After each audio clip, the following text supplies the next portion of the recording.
Alright, ya selamat berjumpa kembali lagi bersama saya Suarsa di malam hari ini ya pada tanggal 27 Oktober 2021.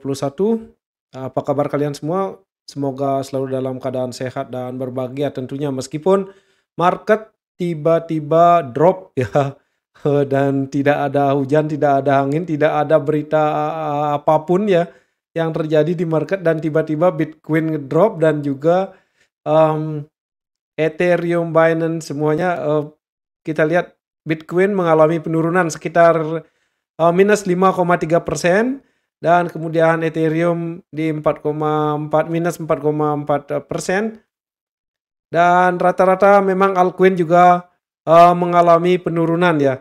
Meskipun memang kita sempat melihat bahwa, dari BTC Dominance, di mana BTC Dominance sudah breakdown, yang tadinya memang saya berharap kalau ini menjadi sinyal yang sangat bagus buat altcoin karena Bitcoin dominance turun dari bawah, garis support yang saya bikin dan kemudian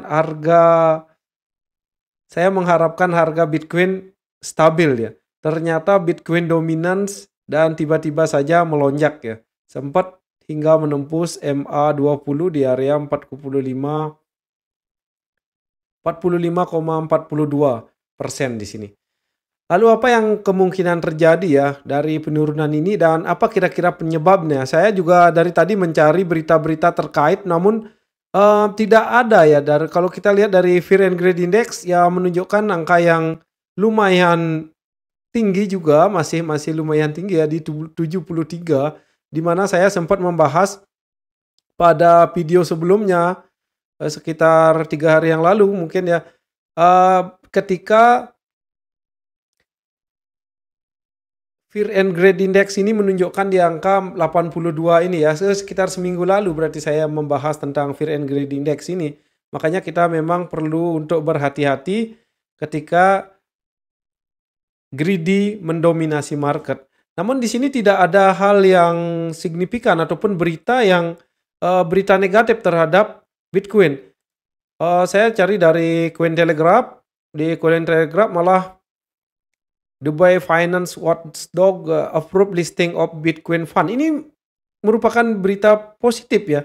Jadi pengawas keuangan Dubai mengizinkan untuk melisting, Bitcoin Fund. Jadi ini merupakan berita yang positif dan saya tidak menemukan hal yang negatif. Ini juga kalau dari Twitternya, CEO-nya Twitter ya, si Jack Dorsey di sini dia juga mengatakan bahwa hyperinflation will happen soon. Ya, jadi ini juga merupakan hal yang sangat positif seharusnya terhadap Bitcoin karena, inflasi ya melemahkan dolar, di mana kalau kita memegang fiat artinya kalaupun memegang fiat dolar, rupiah itu termasuk dalam fiat. Jadi sebenarnya itu mengandung risiko yang sangat tinggi sebenarnya. Karena mengandung risiko yang namanya inflasi. Kalau yang Jack Dorsey bilang di sini ya disebutkan bahwa hyperinflation, jadinya inflasi yang sangat-sangat, berlebihan ya, yang susah untuk dikendalikan. Jadi penurunan nilai mata uang secara signifikan ya. Kalau menurut saya pribadi kemungkinan untuk terjadi hyperinflation mungkin mungkin masih bisa terkontrol. Tapi mengingat, satu hal juga yang sempat saya bahas waktu video sebelumnya juga, yaitu tentang, 40% of US dollars in existence were printed in the last 12 months. Ini juga sempat saya bahas di video sebelumnya, kenapa saya ulang, ini untuk menegaskan kita bahwa memang ada 40% dari total supply dolar yang beredar di dunia sekarang ini dicetak di 12 bulan ke belakang. Ya jadi antara tahun 2020 sampai dengan 2021 ini jadinya ya, sekitar itu. Jadi apa yang terjadi memang supply daripada dolar memang sangat-sangat tinggi. Jadi fiat mengandung resiko yang sangat tinggi kalau menurut saya pribadi ya, kembali lagi saya tekankan di sini saya bukan penasehat keuangan ya. Jadi kalian juga harus melakukan riset sekalian tersendiri ya.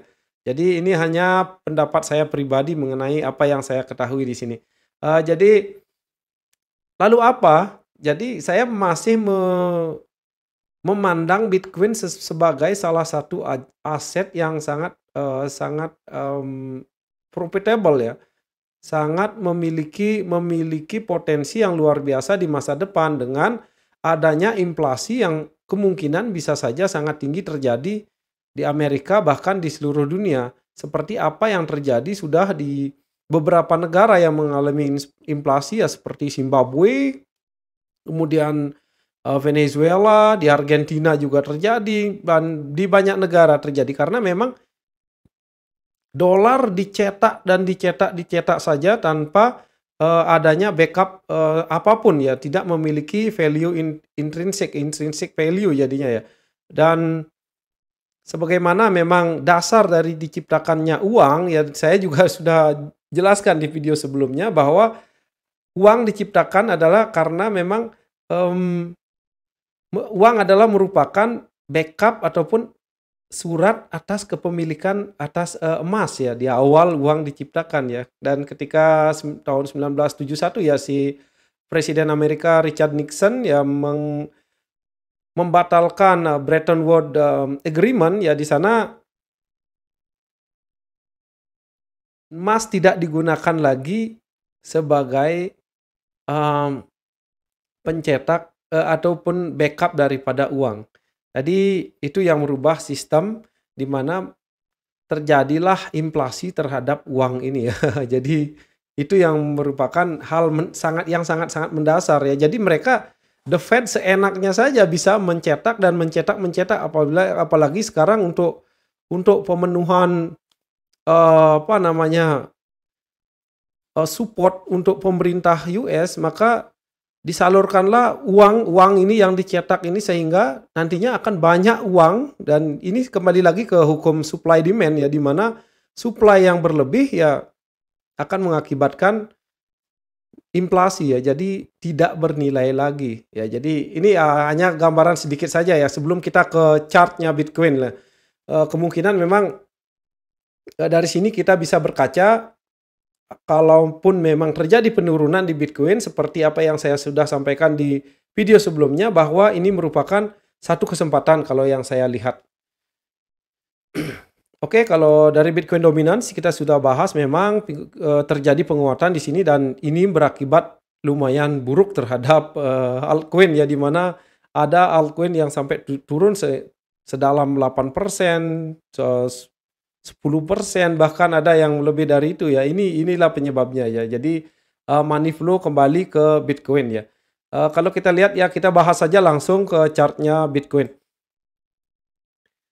Dan di sini kita lihat di time frame 4 jam, Bitcoin mampu bertahan untuk sementara waktu di area 58.464. Dan ini merupakan box warna hijau yang merupakan area support yang saya gambar di sini.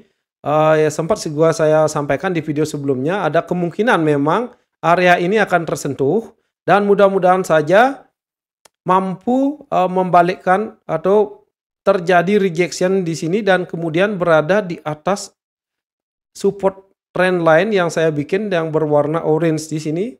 Harus mampu berada di area di atas 59.847. Dan kemudian apa yang terjadi apabila memang tidak sanggup untuk ke atas, maka di sini ada potensi, memang ada satu pattern di sini. Ini merupakan neckline. Jadi ini adalah pattern head and shoulders ya. Jadi ini merupakan, jadinya kalau memang pattern ini valid ya, kemungkinan memang akan terjadi penurunan terhadap Bitcoin. Ya, ini left shoulder, right shoulder, dan kemudian dan di sini head. Di sini ada head and shoulders pattern ya di sini. Kemudian apabila memang pattern ini play out ya, jadinya seperti pattern ini diikuti ya oleh pergerakan daripada Bitcoin, maka bisa saja memang penurunan terhadap Bitcoin terjadi ke arah support warna merah di sini. Meskipun memang tidak harus ya, di sini, bisa saja hanya turun, di sini terjadi false break ya, karena mengingat memang fase, yang dialami oleh Bitcoin sekarang ini adalah masih dalam tren bullish ya. Ya selalu trend is our friend, jadinya memang kita harus mengikuti. Dan apabila memang ini walk out, jadi ada memang kemungkinan kita harus memang waspada di sini, terutama bagi yang menggunakan leverage ya. Diharapkan dulu untuk lebih hati-hati ya, lebih bijaksana dalam menggunakan leverage. Karena memang seperti apa yang saya sudah bahas di video sebelumnya juga akan terjadi goncangan-goncangan di sini, shake out di sini di area ini, dan kemungkinan memang bisa saja terjadi tersentuh ke area bawah sini. Dan mengingat dari apa yang terjadi dengan Bitcoin, kenaikannya yang sudah berturut-turut di sini, maka sangat wajar memang apabila terjadi koreksi. Ini merupakan hal yang sangat-sangat wajar ya. Meskipun memang tidak ada berita apapun, tidak ada hal-hal apapun ya yang signifikan, yang seharusnya memang masih dalam katalis-katalis positif yang mempengaruhi market, namun memang terjadi penurunan di sini. Inilah memang kripto ada risiko yang sangat-sangat tinggi di sini dengan fluktuasi harga yang sangat tinggi. Jadi di sini ada target penurunan. Kalau menurut saya ini mungkin jadi skenario terburuk ya bagi Bitcoin apabila memang lanjut penurunan ke sini. Jadi skenario terburuknya kalau menurut saya pribadi di sini akan menyentuh area 52.771 sampai dengan area 51.175. Mungkin ini ya area terendah yang bisa dicapai ya kalau menurut analisa saya. Dan ini merupakan bagian daripada head and shoulders ini ya, apabila memang ini play out ya. Dan tidak menutup kemungkinan memang di sini akan terjadi false break dan Bitcoin kembali ke atas. Lalu apa yang menyebabkan ini kira-kira ya, kalau menurut saya kira-kira di sini memang ini ada hubungannya dengan ETF ya, jadinya kemudian di fase awal institusi ataupun whales yang bermain di sini mereka melakukan akumulasi di sini di bawah, di area sini di bawah ini ya, mereka melakukan pembelian, dan kemudian ketika harga naik mereka membeli ETF dengan kontrak dan istilahnya sama, karena ini adalah merupakan ETF future ya, jadi mereka kalau seperti kita memasang short istilahnya ya. Mereka membeli kontrak dengan mempertaruhkan bahwa Bitcoin akan turun. Jadi mereka take profit di sini. Mereka yang membuat memasang taruhan bahwa mereka akan yakin bahwa Bitcoin akan turun, sementara memang mereka sudah punya barang dari bawah sini dan mereka sengaja menjualnya agar harga tiba-tiba ngedam, dan mereka akan mendapatkan keuntungan di akhir bulan ini, biasanya di hari Jumat ya biasanya, untuk penutupan kontrak daripada ETF future ini. Nah inilah mungkin ini salah satu dampak negatif daripada adanya ETF. Lalu apa setelah itu? Biasanya sih memang harga akan mulai recovery.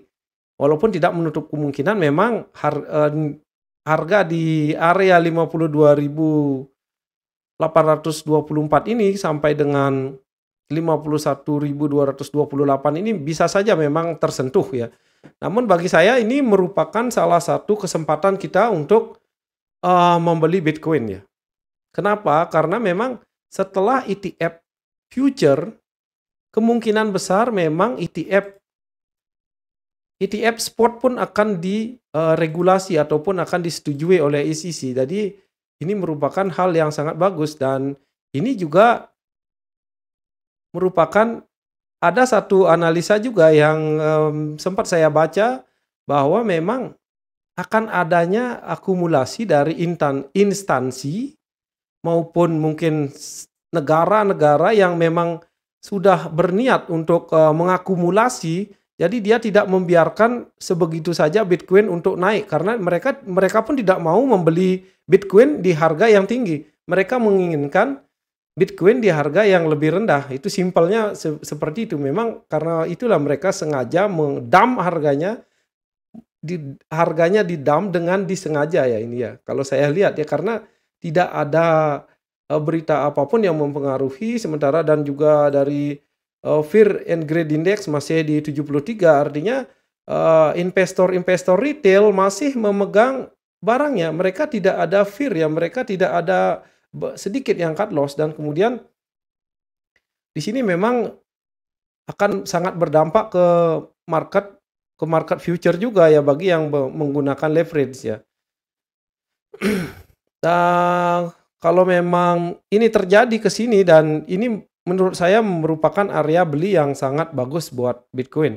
Jadi ini merupakan satu kesempatan yang saya lihat dengan mengingat adanya inflasi yang akan terjadi kemungkinan besar memang dan kemudian memang ada langkah-langkah daripada Amerika yang akan dilakukan dalam waktu dekat kemungkinan akan melakukan tapering ya. Tapering di sini artinya dari pihak The Fed tidak akan artinya mengurangi stimulus terhadap pembelian global bonds ya. Jadi uang yang dicetak yang sebelumnya diberikan secara cuma-cuma dengan bunga yang sangat rendah, di sini bunganya gininya akan mulai dihentikan ataupun dihentikan secara perlahan sehingga membuat nilai value daripada dolar diangkat dan kemudian langkah kedua biasanya yang akan dilakukan adalah dengan menaikkan suku bunga dan kemungkinan besar memang tidak terjadi di tahun ini kalau menurut saya pribadi mungkin akan dilakukan di tahun 2022.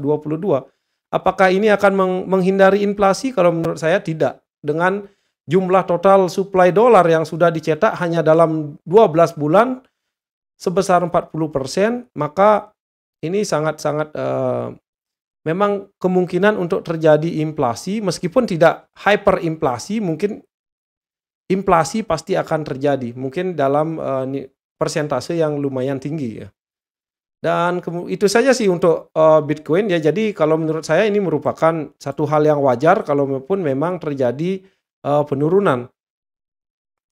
Dan apabila memang turun sampai ke area support ini merupakan satu kesempatan lagi untuk membeli Bitcoin di harga yang lebih murah. Itu saja.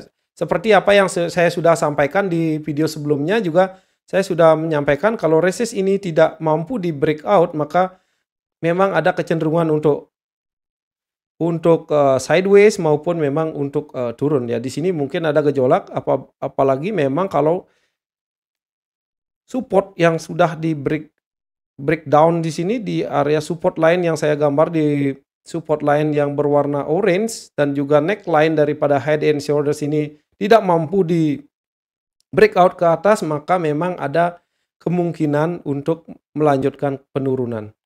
Ya, itu saja dan kemudian kalau dari sini di sini kemungkinan akan terjadi recovery lagi di area 52.824 ini mungkin jadi bottom daripada penurunan daripada Bitcoin. Kalau menurut saya pribadi inilah merupakan skenario terburuk yang mungkin terjadi ya. Kemungkinan memang di sini akan meretest kalau tidak mampu akan melanjutkan penurunan dan penurunan ke sini dan di sini akan terjadi recovery yang sangat cepat biasanya. Oke dan ada satu hal menarik ya.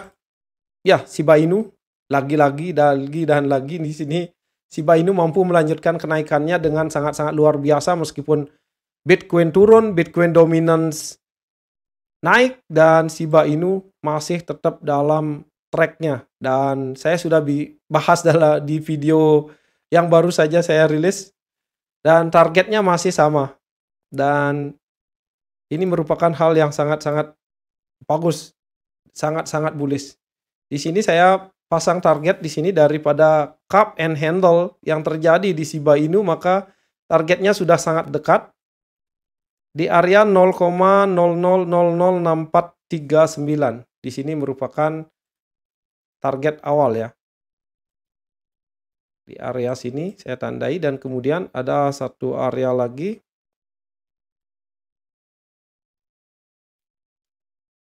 Kalau kita menggunakan Fibonacci retracement, ya. Jadi di sini adalah area yang kemungkinan besar akan dicapai oleh Shiba Inu. Oke, ya. Ini hampir sama dengan apa yang saya bahas di video sebelumnya. Jadi target area pertama sudah hampir disentuh ya di sini. Kalau ini memang sangat-sangat workout pola daripada cup and handle ini. Di sini di area 0,00006460 ya di sini untuk dalam bentuk US dollar ya. Dan di sini target kedua berada di Fibonacci 1,618 ya di area 0,00007768 di sini. Oke ya, sekian untuk update Bitcoin hari ini karena memang ada hal yang sangat bisa dibilang urgent karena memang Bitcoin mengalami penurunan yang signifikan secara dalam waktu yang singkat ya, dan tidak ada berita apapun dan banyak mungkin teman-teman yang bingung dengan hal ini. Saya juga sempat mencari berita di mana-mana namun memang tidak ada. Kalau dari sisi teknikal memang ini merupakan hal yang sangat wajar. Dan untuk video kali ini kita cukupkan sampai di sini dan selalu ya lakukan riset sekalian tersendiri ya untuk menentukan investasi yang akan kalian lakukan, mengingat memang berinvestasi di cryptocurrency ini merupakan investasi yang sangat-sangat berisiko dengan volatilitas harga yang sangat tinggi. Jadi di sini saya bertujuan untuk edukasi dan juga sharing mengenai apa yang saya ketahui tentang cryptocurrency, dan selebihnya hasil daripada investasi tersebut yang kalian lakukan, baik keuntungan maupun kerugian yang didapat merupakan hak dan tanggung jawab dari masing-masing individu ya. Jadi tetap lakukan riset sekalian tersendiri ya, do your own research. Dan sampai bertemu di update berita kripto ataupun kalau ada memang hal-hal yang perlu dibahas, memang saya akan berusaha untuk menghadirkan video di setiap harinya, dan bisa di like dan di subscribe, kemudian diaktifkan lonceng notifikasinya apabila memang video ini dirasa bermanfaat ataupun berguna ya. Semoga saja memang video ini dapat memberikan manfaat bagi orang banyak. Dan sekian untuk video kali ini, see you on the next video dan bye bye.